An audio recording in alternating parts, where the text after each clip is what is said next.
Good morning, dear students.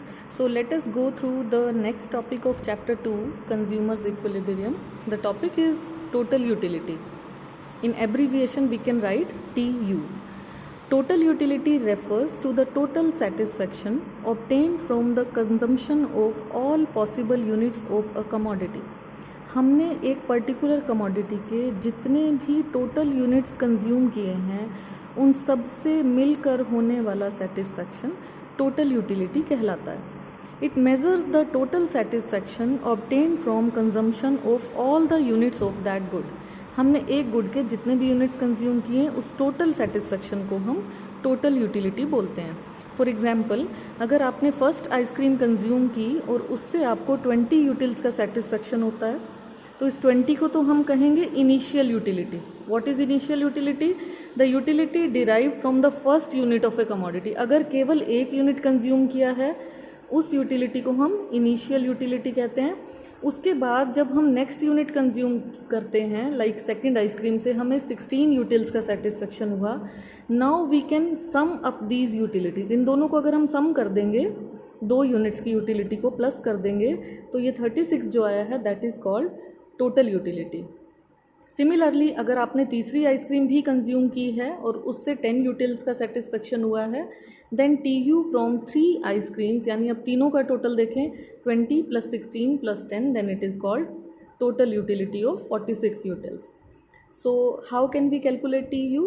सभी goods की यानी सारी कमोडिटीज़ की यूटिलिटीज़ को जब हम प्लस कर देते हैं उसको हम टोटल यूटिलिटी कहते हैं. TUN means N stands for number of units consumed. आपने जितने भी यूनिट्स कंज्यूम किए हैं उन सब की यूटिलिटीज़ को प्लस करने के बाद वी गेट टोटल यूटिलिटी. सी, जो यूटिलिटी फर्स्ट यूनिट की थी उसको हमने क्या बोला था? Initial utility.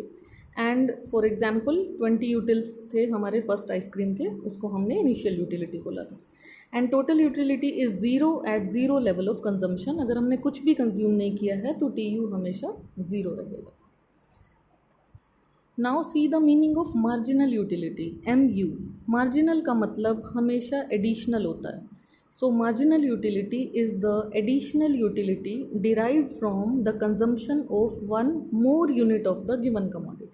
अगर हम किसी चीज़ का एक एक्स्ट्रा यूनिट कंज्यूम करते हैं तो उस एक्स्ट्रा यूनिट से होने वाला extra satisfaction is called marginal utility.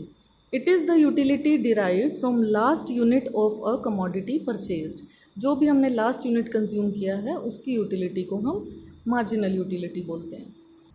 Like हम उसी एग्जाम्पल को फॉरवर्ड करते हैं, फिर से यूज़ करते हैं. When third ice cream is consume. जब हमने तीसरा आइसक्रीम कंज्यूम किया तो TU 2 यूनिट्स का था 36, तीसरा होने पर वो 46 हो गया. तो इसमें क्या चेंज आया? 10 यूटिल्स का चेंज आया. This additional 10 utils is called marginal utility.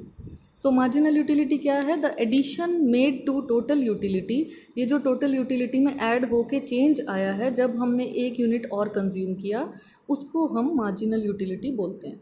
उसको कैसे कैलकुलेट करेंगे? TUN माइनस TUN-1, यानी नेक्स्ट में से प्रीवियस यूनिट की अगर टोटल यूटिलिटी हम माइनस कर दें, जैसे हमने 3 यूनिट की मार्जिनल यूटिलिटी फाइंड करनी है तो 3 यूनिट कंज्यूम करने पे 46 टोटल सेटिस्फेक्शन था और 2 यूनिट्स कंज्यूम करने पर 36 था, यानी थर्ड में से सेकंड वाला, इसमें से इसके प्रीवियस वाला आपको लेस करना है, then you will get marginal utility.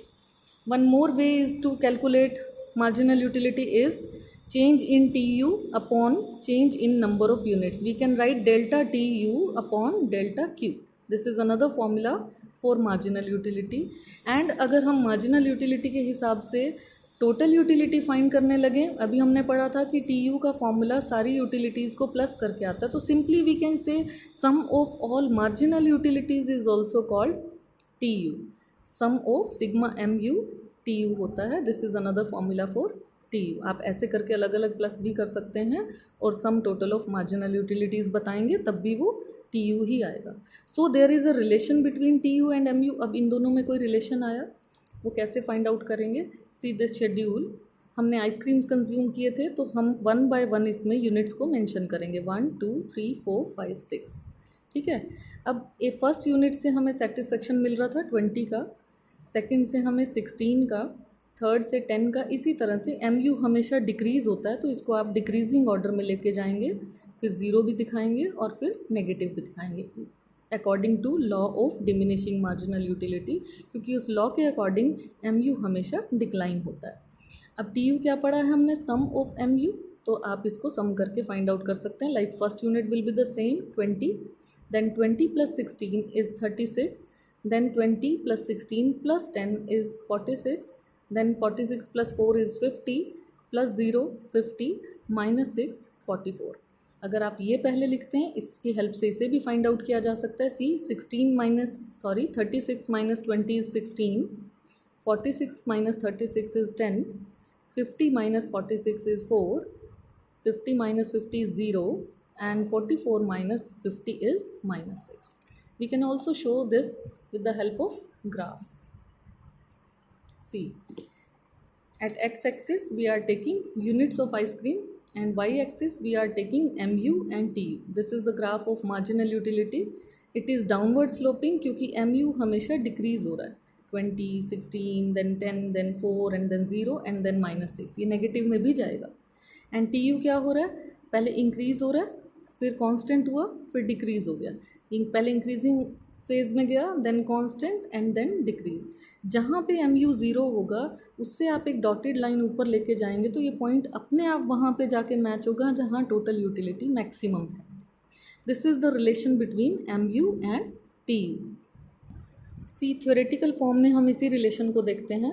TU increases with an increase in consumption of a commodity. जैसे ही हमने कमोडिटी का कंजम्पशन इंक्रीज़ किया, स्टार्टिंग में TU इंक्रीज़ हुआ। कब तक इंक्रीज़ हुआ, जब तक MU पॉजिटिव था। आप शेड्यूल में देख सकते हैं, जब तक MU के नंबर्स पॉजिटिव हैं तब तक टोटल यूटिलिटी इंक्रीज़ हो रही है। इस फेज़ में TU तो इंक्रीज़ हुआ बट धीरे धीरे इंक्रीज़ हो रहा है डिमिनिशिंग रेट पे, और MU जो है it at each successive unit tends to diminish. Marginal utility decrease होती जा रही है, इस वजह से टोटल यूटिलिटी डिमिनिशिंग रेट पे इंक्रीज़ होती है। Secondly, when TU reaches its maximum, जब TU का मैक्सिमम पॉइंट आता है वहाँ पे MU 0 होता है, जो हमने डॉटेड लाइन से मैच किया था। इस पॉइंट को हम पॉइंट ऑफ सैचिटी बोलते हैं। TU curve stops rising at this stage. यहाँ पे आके TU कर्व राइज होना स्टॉप हो जाता है, इसके बाद ये डिक्लाइन होता है। And third point is when consumption is increase beyond the point of satiety. इस पॉइंट के बाद भी अगर हम कंजम्पशन करते हैं then TU starts falling. Total utility घटना शुरू हो जाती है क्योंकि मार्जिनल यूटिलिटी नेगेटिव हो जाती है। So this is the relationship between TU and MU, total utility and marginal utility. Now see what is law of diminishing marginal utility. Law of DMU states that as we consume more and more units of a commodity, जैसे जैसे हम किसी चीज़ को ज़्यादा इस्तेमाल करते हैं उससे होने वाला एक्स्ट्रा सेटिस्फैक्शन कम होने लगता है। इन मेकिंग चॉइसेस, जब हम चॉइस करते हैं तो ज़्यादातर लोग अपनी इनकम अलग अलग तरह के गुड्स पे खर्च करते हैं। So people prefer a variety of goods. लोगों को तो वैरायटी चाहिए, क्योंकि ज़्यादा से ज़्यादा गुड्स करने का मतलब, अगर हम कोई चीज़ ज़्यादा कंज्यूम करते हैं तो कहीं ना कहीं हमें दूसरी चीज़ को कम भी करना पड़ता है। It reduces the marginal satisfaction. अगर आप किसी चीज़ को बार बार इस्तेमाल करते हो तो उससे कोई एक्स्ट्रा खास सेटिस्फैक्शन आपको नहीं मिलता। This law expresses an important relationship between utility and the quantity consumed of a commodity. इस लॉ में क्या एक्सप्रेस किया गया, ये प्रॉपर एक रिलेशनशिप बताया गया है यूटिलिटी का और क्वांटिटी का। जैसे एक एग्जांपल से समझते हैं इसे। Suppose your father has just come from work. आपके फादर काम से वापस आते हैं घर और आप उन्हें एक ग्लास ऑफ जूस ऑफ़र करते हैं। जो फर्स्ट ग्लास ऑफ जूस आपने दिया है उनको, वो उनको बहुत ज़्यादा सेटिस्फेक्शन देगा बिकॉज ही वॉज टायर्ड, वो थके हुए थे और उनको उसकी ज़रूरत थी। The satisfaction with the second glass of juice, अब आप एक ग्लास और ऑफ़र करते हो उन्हें, अब उससे सेटिस्फेक्शन कंपैरेटिवली कम होगा पहले वाले से। क्यों कम होगा, क्योंकि उनका जो थर्स्ट है, वो जो प्यास लगी थी, वो जो थकान थी, वो कुछ हद तक फर्स्ट ग्लास ऑफ जूस से कम हो गई। सो विद फर्दर कंजम्पशन अब आप उनको तीसरा ग्लास भी ऑफ़र करते हो, तो अब एक स्टेज ऐसी आ जाएगी कि अब उनको जूस की ज़रूरत नहीं है, यानी मार्जिनल यूटिलिटी अब ज़ीरो हो गई। अभी भी अगर आप फोर्स करते हो कि आप एक और ग्लास कंज्यूम कीजिए, now it leads to disutility, अब ये प्रॉब्लम क्रिएट करनी शुरू कर देगा। सो सच अ डिक्रीज इन सेटिस्फेक्शन, ये क्या हो रहा है, आप फादर का सेटिस्फेक्शन लेवल डिक्रीज हो रहा है। क्यों डिक्रीज हो रहा है? क्योंकि वो बार बार एक ही चीज़ को कंटिन्यूसली यूज़ कर रहे हैं। This is called actually law of diminishing marginal utility. See the statement again now after this example, कि जैसे जैसे हम किसी चीज़ को ज़्यादा कंज्यूम करते हैं वैसे वैसे सेटिस्फेक्शन लेवल कम होने लगता है। I hope it is clear now. Law of diminishing marginal utility. Now what are the assumptions of this law? Assumptions होती हैं शर्तें, किस बेस पे हम ये लॉ ऑपरेट करते हैं। The law of DMU operates under certain specific conditions.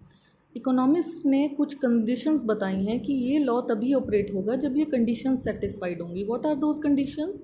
First is cardinal measurement of utility. आपको प्रीवियस वीडियो में बताया था कि कार्डिनल मेजरमेंट क्या होता है, जब हम यूटिलिटी को नंबर की फॉर्म में यानी क्वांटिटेटिव टर्म्स में मेज़र करें। हम जो सेटिस्फेक्शन का यूज़ कर रहे हैं वो न्यूमेरिकली यूज़ कर रहे हैं, this is called cardinal measurement. तो ये लॉ ऑफ DMU तभी ऑपरेट होगा जब हम इसको न्यूमेरिक फॉर्म देंगे। Secondly, monetary measurement of utility, ये हमेशा मनी की टर्म्स में भी मेज़र किया जा सकता है। अब मनी की टर्म्स भी क्वांटिटी में ही हैं, क्वांटिटेटिव ही हैं, so there is monetary measurement of utility, it should be in money terms. Third is consumption of reasonable quantity. ऐसा भी माना जाता है कि जो कमोडिटी हम यूज़ कर रहे हैं उसकी क्वांटिटी जो हम कंज्यूम कर रहे हैं वो रीज़नेबल होनी चाहिए। फॉर एग्जांपल, जैसे किसी को प्यास लगी है तो रीज़नेबल क्वांटिटी क्या है कि आप उसे एक ग्लास पानी का दोगे, नॉट अ स्पून फुल। एक चम्मच में अगर पानी दोगे तो वो रीज़नेबल क्वांटिटी नहीं है।